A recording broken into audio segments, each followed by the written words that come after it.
예수님께서 이 모든 말씀을 마치셨을 때입니다. 예수님께서 제자들에게 말씀하셨습니다. 너희도 알다시피 이틀 뒤가 유월절이다. 그때 인자는 넘겨져 십자가에서 죽을 것이다. 그때 대제사장과 장로들이 가야바라고 하는 대제사장 공관에 모였습니다. 그들은 조용히 예수님을 잡아 죽일 계획을 세웠습니다. 그러나 그들은 명절 기간에는 안 돼. 사람들 사이에 폭동이 일어날 수 있으니까 라고 말했습니다. 예수님께서 베다니에서 문둥병에 걸렸던 시몬의 집에 계셨을 때입니다. 한 여자가 비싼 향유 한 병을 가지고 와 식사하고 계시는 예수님의 머리에 이 향유를 부었습니다. 이 광경을 본 제자들이 화를 냈습니다. 왜 이 값비싼 향유를 낭비하는 것이오? 그것을 비싼 값에 팔아서 가난한 사람들에게 줄 수도 있었을 텐데. 예수님께서 이것을 아시고 말씀하셨습니다. 왜 이 여자를 괴롭히느냐? 그는 나에게 좋은 일을 하였다. 가난한 사람들은 항상 너희 가운데 있을 것이다. 그러나 나는 너희와 항상 함께 있지 않을 것이다. 이 여자는 내 몸에 향유를 부어 내 장례를 준비한 것이다. 내가 진정으로 너희에게 말한다. 온 세상에 복음이 전해지는 곳마다 이 여자가 한 일도 전해져 그를 기억할 것이다.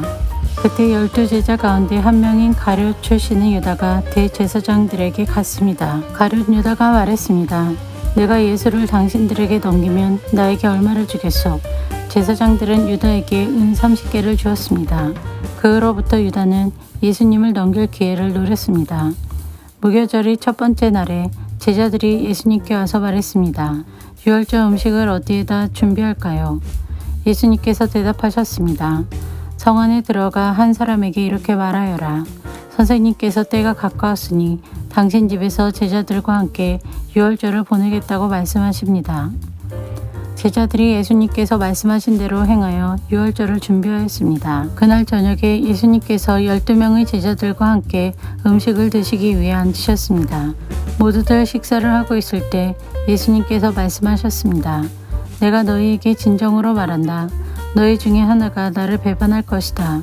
제자들은 매우 슬퍼하며 한 사람씩 예수님께 묻기 시작했습니다. 주님, 제가 그 사람은 아니지요. 예수님께서 대답하셨습니다. 나와 함께 그릇에 손을 넣는 자가 나를 배반할 것이다. 성경에 쓰여진 대로 인자는 떠나갈 것이다. 그러나 인자를 넘겨주는 그 사람에게는 화가 있다. 차라리 태어나지 않았더라면 자신에게 더 좋았을 것이다. 예수님을 배반한 유다가 예수님께 말했습니다. 선생님이여, 설마 제가 그 사람입니까? 예수님께서 그에게 내가 말했다 하고 대답하셨습니다. 식사 때에 예수님께서는 빵을 들어 감사 기도를 드리시고 그것을 떼어 제자들에게 주시며 말씀하셨습니다. 받아 먹어라. 이것은 내 몸이다. 또한 예수님께서 잔을 들어 감사드리신 후 그것을 제자들에게 주시며 말씀하셨습니다. 너희 모두 이것을 마셔라. 이것은 죄를 용서하기 위하여 많은 사람들을 위해 붓는 나의 피, 곧 언약의 피이다. 내가 너희에게 말한다. 내가 아버지의 나라에서 너희와 함께 새롭게 마시는 그날까지 지금부터는 포도 열매로 빚은 것을 마시지 않을 것이다. 그들은 찬송을 부르고 올리브산으로 올라갔습니다. 예수님께서 제자들에게 말씀하셨습니다. 오늘 밤 너희는 모두 나를 버릴 것이다. 성경에 이렇게 쓰여 있다. 내가 목자를 칠 것이니 양이 흩어질 것이다. 그러나 내가 살아난 뒤에 너희보다 먼저 갈릴리로 갈 것이다. 베드로가 말했습니다. 다른 모든 제자들이 주님을 버릴지라도 저는 결코 버리지 않겠습니다. 예수님께서 대답하셨습니다. 내가 진정으로 너에게 말한다. 바로 오늘 밤 닭이 울기 전에 내가 나를 3번이나 모른다고 할 것이다. 베드로가 예수님께 말했습니다. 주님과 함께 죽을지라도 결코 주님을 모른다고 하지 않을 것입니다. 다른 제자들도 모두 똑같이 말했습니다.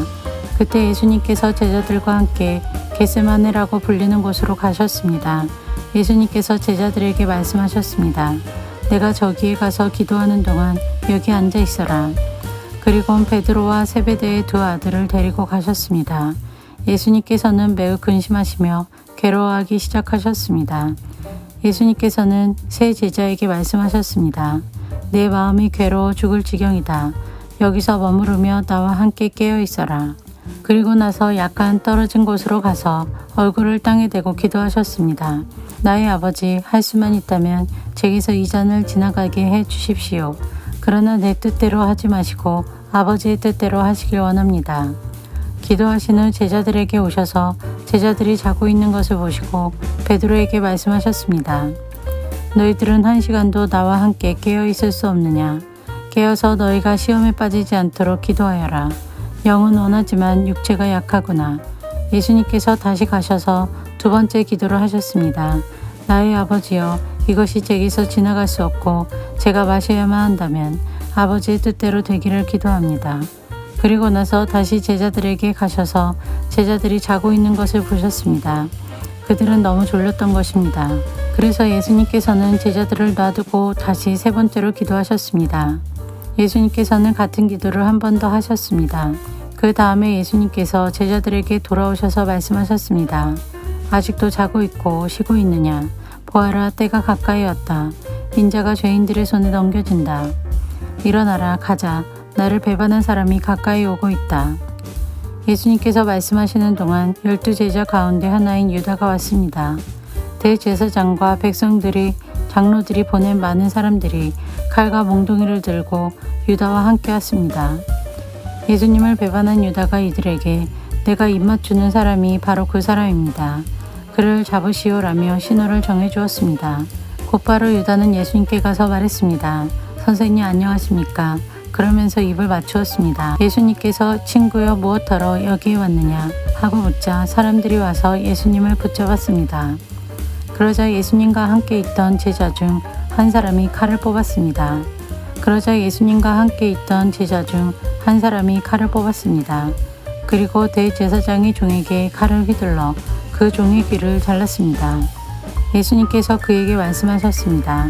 칼을 도로 제자리에 꽂아라. 칼을 쓰는 사람은 칼로 죽을 것이다. 너는 내가 내 아버지께 말씀드리면 즉시 12군단도 넘는 천사들을 보내주실 것을 생각하지 못하느냐. 그러나 만일 그렇게 하면 이 일이 반드시 일어난다고 한 성경 말씀이 어떻게 이루어지겠느냐. 그리고 나서 예수님께서 사람들에게 말씀하셨습니다. 너희는 마치 강도를 잡을 것처럼 칼과 몽둥이를 가지고 왔구나. 내가 성전에 앉아 매일 가르쳤지만 너희는 나를 잡지 않았다. 이 모든 것은 예언자의 글을 이루기 위해 일어난 것이다.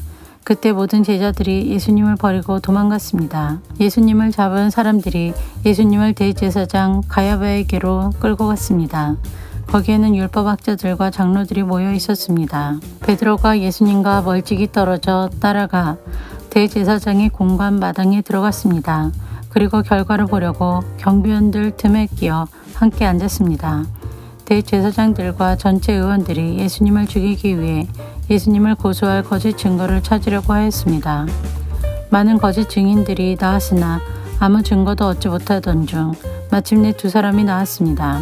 이들은 이 사람이 나는 하나님의 성전을 헐고 그것을 3일 만에 다시 세울 수 있다라고 말했습니다. 라고 증언했습니다. 대제사장이 일어서서 예수님께 물었습니다.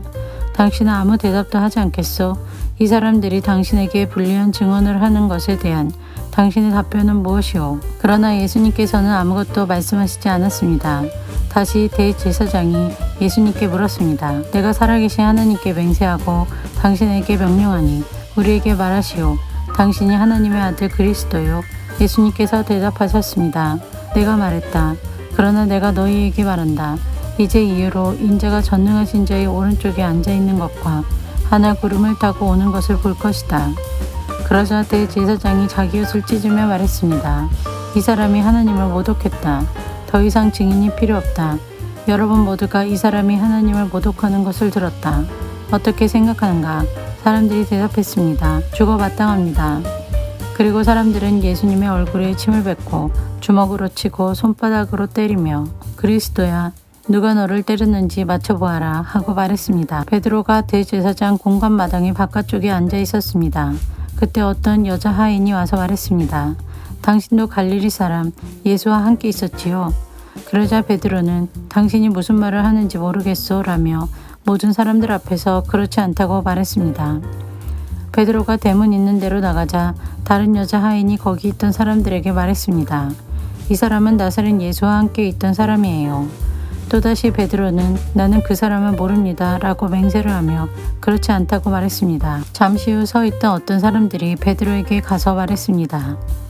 분명히 너는 그들과 한패다. 네 말씨를 보니 틀림없다. 그러자 베드로는 저주를 하며 맹세했습니다. 나는 저 사람을 모릅니다. 그러자 바로 닭이 울었습니다. 베드로는 지난번 예수님께서 자기에게 하신 말씀이 기억났습니다. 닭이 울기 전에 너는 나를 3번이나 모른다고 할 것이다. 베드로는 밖으로 나가 몹시 울었습니다.